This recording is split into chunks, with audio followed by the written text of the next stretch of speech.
Hey guys, Galaxy Studios here, coming at you with something that should have been out pretty early on last year, but stuff kept happening and, well, some logistical issues happened. It's nothing major, so I guess on with the intro. I'd like to thank the person I'm collaborating with for making this possible. It was originally her idea to do a collaboration, and although her end of it never came to fruition, at least we got this out of it. And so, I would like to introduce someone I met in YouTube comment section who is significantly more into fandom culture than me. Eclipse does art. Please check her channel out. She really deserves it. I had an idea to conduct an interview with each other, ask the same questions about our reading and writing, and basically just geek out about writing together.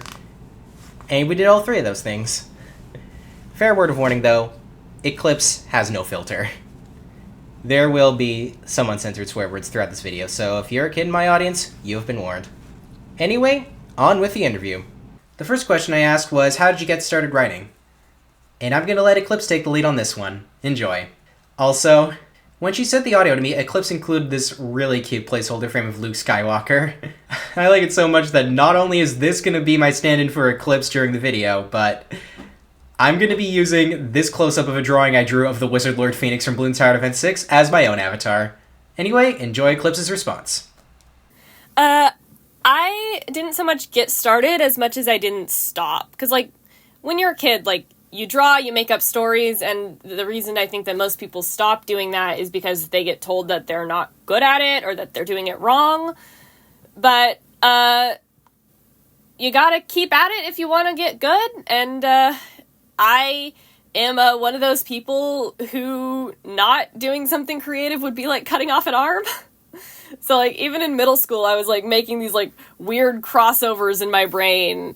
At one point, there was one that I don't remember all of what it included. I know it was more than this, but I do specifically remember Warrior Cats and Detective Conan were both in this mashup. Honestly, same with me. I was heavily inspired by Captain Underpants as a kid. Made a neat little comic based on that actually ended up taking inspiration from spirit animals, of all things. It ended before its time because I wanted to do a collaboration with my sister, but we just never made it work.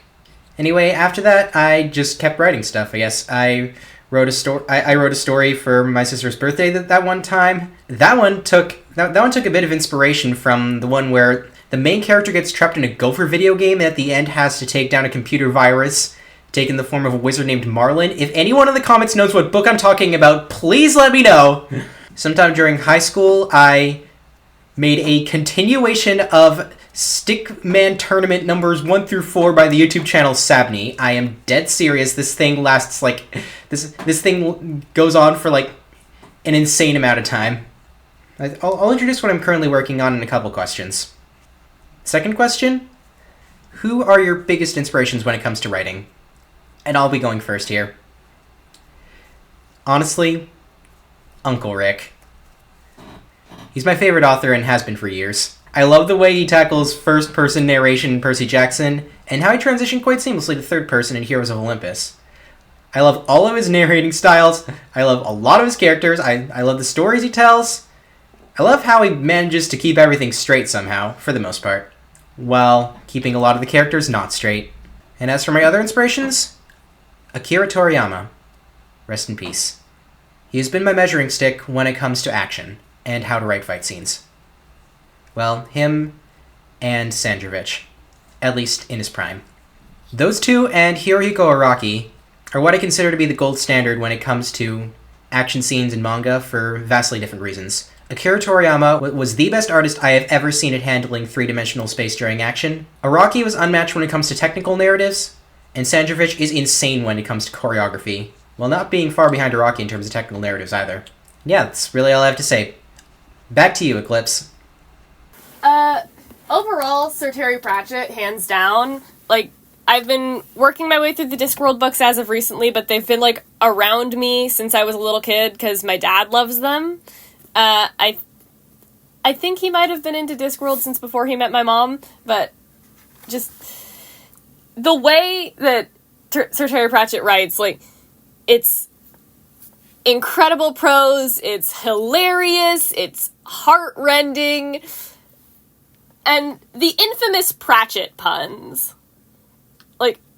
the thing is, like, you'll read a pun in a Pratchett book and not realize it was a pun until significantly later, and one of them got me recently. There's this concept in Discworld called nerd, and what the concept is it's, like, the opposite of drunk on the far side of sober. Like, you're so sober that you don't even have, like, the rose-tinted glasses people usually, like, look at the world through. And what I realized recently is the word is fucking drunk backwards. It's drunk backwards. And, like, I realized that I was just like, oh my god. Terry! But, yeah. As, like, an example of Terry Pratchett, I'm gonna read the opening lines of Guards, and then the introductory paragraph for Carrot, because both of those are, I think, some of my favorite bits of writing ever. So. This is where the dragons went. They lie, not dead, not asleep, not waiting, because waiting implies expectation. Possibly the word we're looking for here is dormant. And although the space they occupy isn't like normal space, nevertheless they are packed in tightly. Not a cubic inch there is, but HUD is filled by a claw, a talon, a scale, the tip of a tail, so the effect is like one of those trick drawings, and your eyeballs eventually realize that the space between each dragon is in fact another dragon. They could put you in mind of a can of sardines if you thought sardines were huge and scaly and proud and arrogant. And presumably, somewhere, there's the key. Like, that is like one of the best openings to a book ever, I think.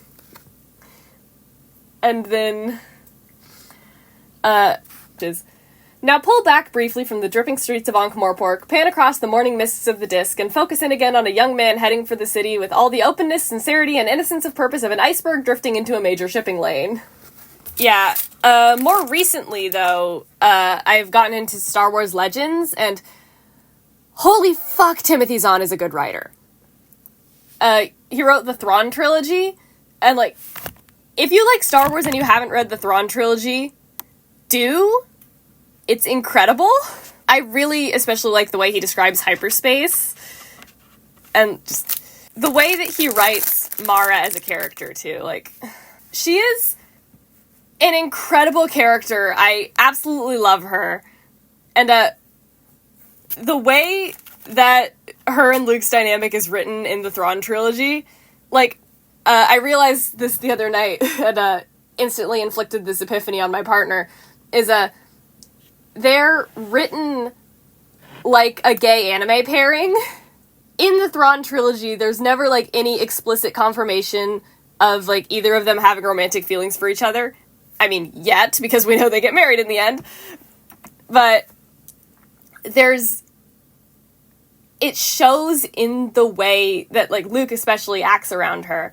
Like, the final scene of this book is this, like, really cute scene between the two of them on a rooftop on Coruscant where he gives her Anakin's lightsaber, and he, like, smiles at her a bunch, he touches her hand a couple of times, and, like, that is the most explicitly romantic it ever gets, and it reminds me a lot of Free. It could just be because Free is on my brain right now, but, Timothy Zahn wrote a male-female pairing like it was a gay anime ship, and I respect the hell out of that. Alright, question 3. What are you currently working on writing right now? And I'm gonna let Eclipse go first here. Oh, for Sparks Fly. Sparks Fly has actually been returned to pre-production. I've been trying to get the announcement video on that done for a couple of months now, and now I need to make sure I get that done before you edit this, but, Sparks Fly is it's a fantasy webcomic about dragons, in a similar vein to the Wings of Fire series, if, any of you in the audience have read Wings of Fire. And, my elevator pitch for it a lot of time is, it's Wings of Fire meets Avatar: The Last Airbender, but everyone's queer. And, you'll actually see some, like, really heavy Wings of Fire influence in, the prologue, because, the, old version of it is still up. The reason I'm, reworking it is because I realized I don't think I'm doing a good job telling the story I want to tell, but I'm going to leave up the old version. But there's very obvious Wings of Fire influence in the prologue, because, if you haven't read Wings of Fire, The prologue of book 1 involves a character fleeing with an egg, and he gets caught by another character who then slashes her claws through his wings, stabs the venom barb on her tail through his head, throws him off the cliff, and throws the egg off a cliff. So, this may come as a shock to anyone who's read the prologue of Sparks Fly, but it's actually less brutal than the prologue of Wings of Fire book 1. But I realized that my characters are kind of just getting dragged along by the plot, especially poor Velia, and that's not how I want the story to work. I want the characters to be driving their own plot, so I'm rewriting it a bit. As for me, I think it's about time I make this public. My current writing project is entitled Dragon Ball Matrix, and it is heavily inspired by the formerly acclaimed fan work Dragon Ball Multiverse. I love the possibilities that a multiversal tournament could bring, and, well, as I've praised previously, in my very first video, Saligir was able to do some insane stuff with that, with some highlights including Vegeta vs. Raichi and Sun Bra vs. King Cold. And, of course, the first semifinal, which is the peak of the entire series to date and needs no introduction. However, instead of a single bracket elimination tournament, I'm instead going for something a bit closer to Hunger Games. The way I like to pitch it is, the results of a bunch of Dragon Ball what-if scenarios get dropped onto a planet and have to fight to survive. I've even taken some inspiration from Masako X and his What If series, 2 in particular, and I hope you enjoy what I've done with the characters. They've been some of my favorites to work with. I hope to avoid Dragon Ball Multiverse's 2 biggest shortcomings, that being the blatant mischaracterization of a lot of important characters, and pure strength being the only deciding factor in a ton of important battles. The link to Dragon Ball Matrix is going to be in the description, and I hope you enjoy. Which leads me nicely into the 4th question, that being, where can I read this story? Right now, the only place I've posted it has been on Quotev. Links in the description, as I said. I'm currently over 40 chapters deep. The Google Doc I have the entire story on is well over 100 pages in length.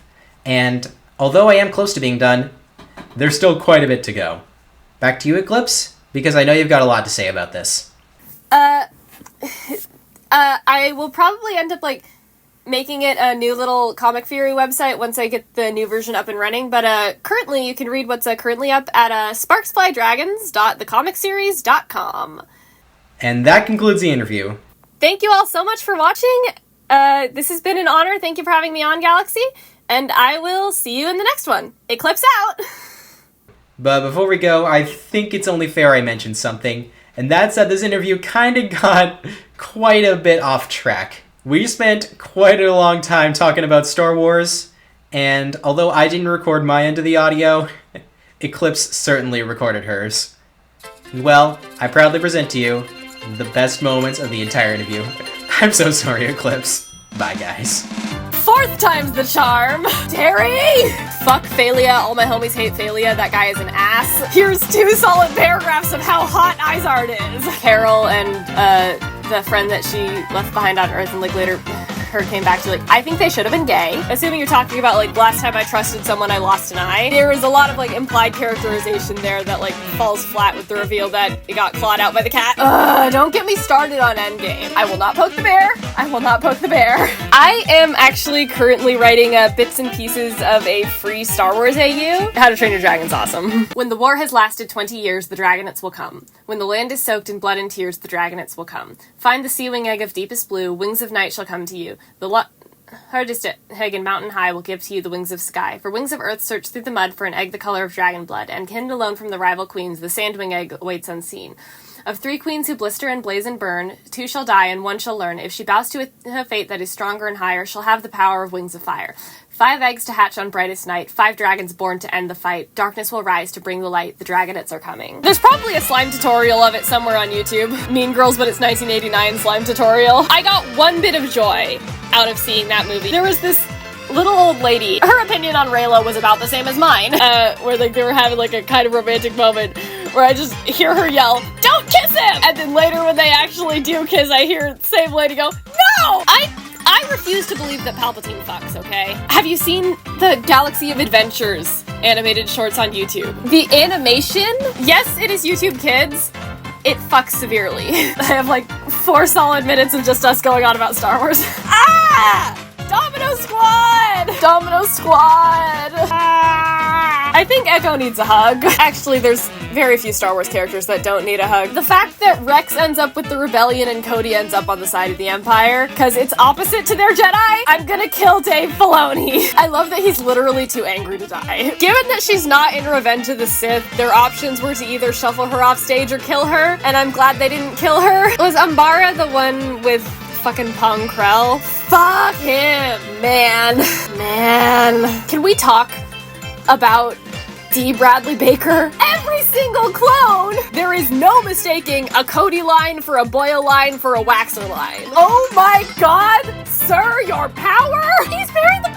I didn't know he was Perry too! Like, oh my god! Have you seen the Phineas and Ferb Star Wars episode? There is no need to be ironic about that, because, like, it is so good! The John Williams style scoring of Agent P's theme! The beef between Han and Isabella is the funniest fucking thing. On Han's end, it's like, my guy, you have beef with an actual child. And on Isabella's side, it's hilarious because her reason for having beef with Han is incredibly adult. My review of that song is not to be a lesbian, but oh my fucking god. Being on the internet when the final season of Clone Wars was airing, seeing people, like, collectively break down, like, wait, has Revenge of the Sith started? Oh my god, oh no, Revenge of the Sith has started! That sentence is not making sense in my brain. Oh boy, I hear you typing. Yeah, I will check that out a bit later.